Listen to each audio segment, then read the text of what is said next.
We are taking a deep dive into all the new iPhone 11 and 11 Max rumors, so stay tuned. However, before we do, if you guys are new, be sure to like, subscribe, and turn those post notifications on because it really helps us out. First thing we're going to be talking about is, of course, the triple lens setup on the back of the iPhone 11 and the 11 Max. Now, this was first reported back in 2018 by the Wall Street Journal, saying that the iPhone 11 Max would have the triple lens setup, but not the other two phones. Later in 2018, Ming-Chi Kuo said that not only the XS Max successor, but also the XS successor will have that triple lens formation and the XR won't. So we've seen a few rumors about what this triple lens would look like. There was first that Cyclops look, which kind of wasn't taken very well. I personally like that because it would get rid of that wobble, but him and a lot of people didn't. But now the new, I would say, residing rumor right now is the block formation on the top left of the screen, right where the camera currently is, but in kind of like a block brick formation.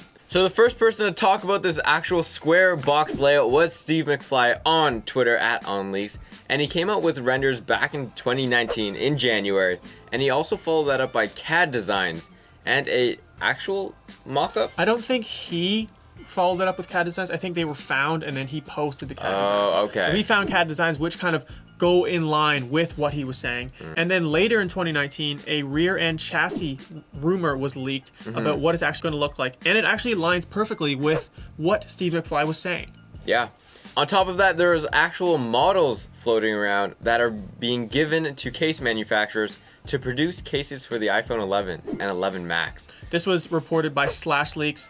It's kind of rumored, we're not entirely sure, but an interesting thing to note about these case model molds is how big the lenses are. Yeah. They are massive. They're pretty big. Like bigger than anything on the iPhone XS or XS Max, even apparently bigger than what is seen on the XR. Now, hopefully this results in better quality. I mean, the larger the lens, the more glass you can fit inside it, which usually leads to a better image.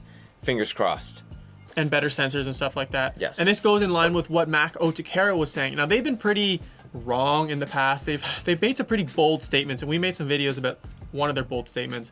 But they said that they are going to have these massive iPhone lenses that are going to be bigger than any iPhone we've ever seen before. So this actually is in line with this rumor and what this mold looks like. They may be right for once. Now, Ming-Chi Kuo said that we're going to be having a new selfie camera, a 12 megapixel selfie camera versus the 7 megapixel that was found on previous generations.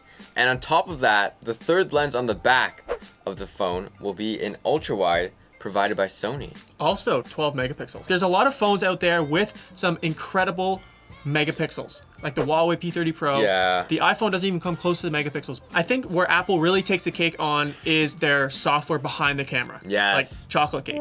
Yeah.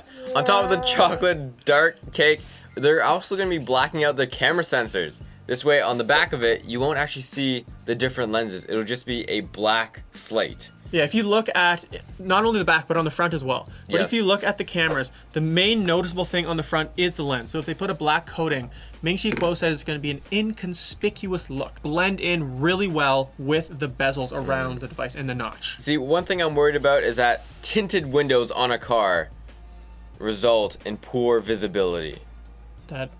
Yes. So same thing with the lens, possibly. On top of that, we're going to be seeing a larger battery to accommodate with that bilateral Qi charging. The battery sizes are going to vary between the three predicted iPhones. Yes. For the XR, you're going to see barely any upgrade for about 5%. That's because the XR is really efficient right now. For the XS successor, it's going to be about a 20 to 25% jump, which is massive. That's pretty big. And then for the XS Max successor, it's going to be about a 10 to 15% jump, which is still pretty good. I mean, you have the XS Max, I have the 10. I don't have a problem with the battery. No. Do you? No, I forgot to charge it last night. I'm still rocking like over 25%, so it's not bad. But if you are going to be charging, say, your new AirPods with the wireless charger on the back, that will diminish your battery very, very fast. Other rumors we expect, or confirmations pretty much, Apple, of course, is going to be releasing a new A13 Bionic chip to come out with their new phone. They do this every single year. Hopefully more RAM. People are saying 4 gigabytes of RAM, possibly. Just going back to the chip, the A13 chip is going to be supplied by Taiwanese manufacturing company TSMC, who supplied the A11 chip. I wouldn't say the biggest topic around the iPhone 11, but one of the main topics is the the port. Yes. Whether it's going to be Lightning or USB-C. A lot of people have been saying one, some people have been saying the other. It's up in the air what it's going to be right now. What do you think it's going to be?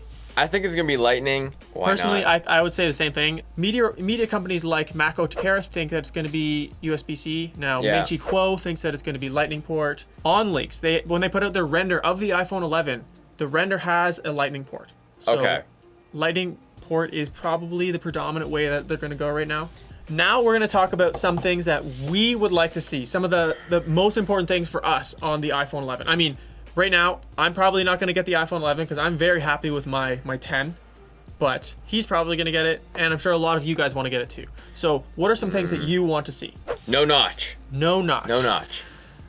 See, for this, yeah, sure, the notch isn't that nice, but you get used to it. You do.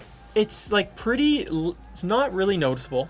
It's like having a splinter. You get used to it, but you'd rather it not be there. Obviously, but like, I don't think the technology is there to remove that notch. Yeah, I don't know. Possibly. A lot of devices still have that notch. Apple's is probably one of the better ones.